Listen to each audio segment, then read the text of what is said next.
Hello and welcome back. This is video number 4 and let's talk about the Prezi site overview. And I want to give you a better overview of, before we jump in, the templates, how to choose them.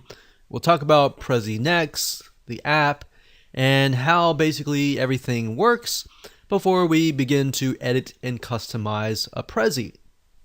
Okay, so in this particular video, I'm not really going to show you how to build a Prezi from scratch, but I want to give you kind of an overarching overview of the Prezi dashboard, the app, and all that's available to you so that you know what the differences are between each.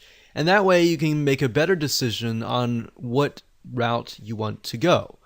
Now, if you are just getting started, I'm not really aware of whether you're able to see Prezi Classic or not. That may be something that is just available to older customers. But if you do see Prezi Classic, I highly recommend that you just stick with Prezi Next. And the reason being is because Prezi Next is just so much easier. It's structured, everything looks nice, and it just gives you more flexibility without all the tedious work.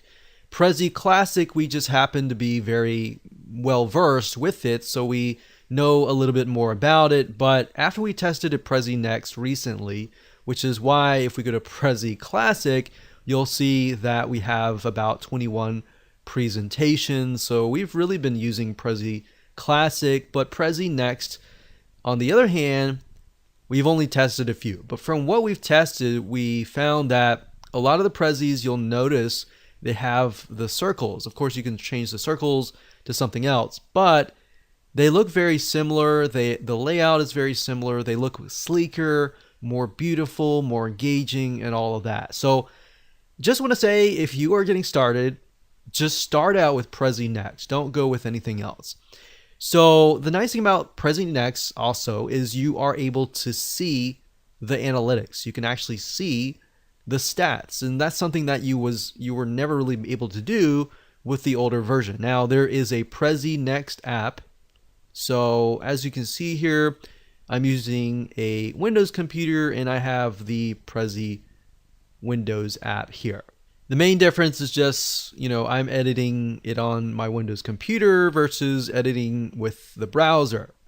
Now, you will also notice that they also have mobile apps too. So it really depends on your preference. Sometimes some people, depending who they are, may want to edit on Windows, may want to edit on the browser, or even may want to edit on the mobile app. So really what it comes down to is it's not that something is better than the other. It's just a matter of preference.